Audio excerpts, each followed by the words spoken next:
এখানে দুটো বিষয় সবার আলোচনায় এসেছে, সবাই হয়তো দুটো কভার করেননি। আর বিষয় তো আসলে এই regulatory challenges in the LPG market, কিন্তু অনেকেই যেহেতু বর্তমান যে সিচুয়েশন অবস্থা চলতেছে এটা নিয়ে আসছেন, যেহেতু ইট ইজ বার্নিং অল, সবাইকে এটা জ্বালাচ্ছে, এটা এই জন্য নিয়ে আসছেন। যেহেতু ইরান থেকে এখন আর জ্বালানি বের হচ্ছে না, সেহেতু যারা বড় পারচেজার, যারা উনি যেটা উল্লেখ করেছেন সভাপতি মহোদয়, চায়না অ্যাগ্রেসিভলি, যখন অ্যাগ্রেসিভলি উনি যেটা উল্লেখ করেছেন আর কি, যে উনি ব্যবসায়ী হিসেবে আমার চেয়ে ভালো জানেন যে ওনারা যেহেতু ছোট পারচেজার, সো বড় পারচেজারদের ভিড়ে ওনারা সুযোগ কম পাচ্ছেন। আমরা যদি আমদানির ধরন দেখি, গত 4 বছরে 2022, 23, 24, 25, 2022-এ সম্ভবত আমদানি হয়েছিল 12,90,000 টনের মতো। 23-এ এটা 10,000 টন কমেছে, 12,80,000 টনের মতো। যেটা 24-এ আমদানি হয়েছে 16,10,000 টন। এত বেশি কেন আমি জানি না, 16,10,000 টন। 25-এ আমদানি হয়েছে 14,65,000 টন। আমরা যদি শেষ 3 মাস দেখি, অক্টোবর, নভেম্বর, ডিসেম্বর 2024 এবং অক্টোবর, নভেম্বর, ডিসেম্বর 2025, আমরা দেখব যে 2024-এর 3 মাসের তুলনায় 25-এ মাসে আমদানি হয়েছে 1,63,000 টন কম।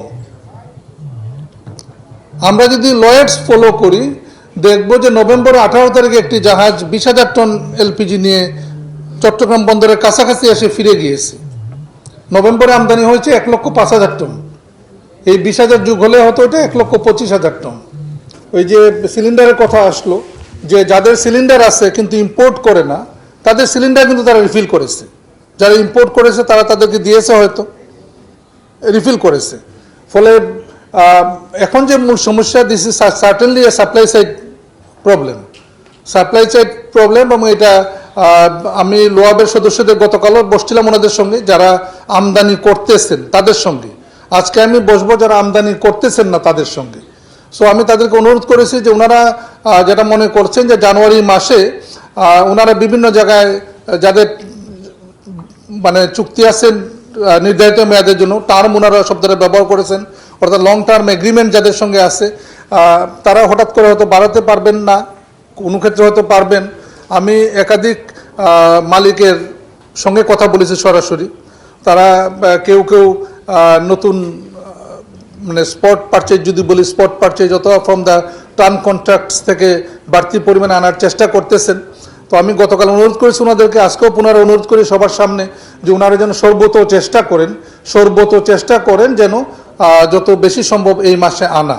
এই মাসে যদি 1,50,000 টনও চলে আসে, আমার ধারণা that will is the present problem, এবং ফেব্রুয়ারি কার্গোটা যেন ওনারা এনশিওর করেন। গতকাল ওনাদের কাছে চেয়েছি আমি 3 মাসের প্রজেকশন, জানুয়ারি, ফেব্রুয়ারি এবং মার্চ। পুরো তথ্যটা আমার কাছে আসে নাই, চলে আসবে হয়তো। তো যদি ওনারা জানুয়ারিতে 1,50,000 টন এনশিওর করতে পারেন এবং ফেব্রুয়ারির ডেলিভারিটা যদি এনশিওর করতে পারেন, তাহলে হয়তো আমাদের রমজানের সমস্যাটা থাকবে না।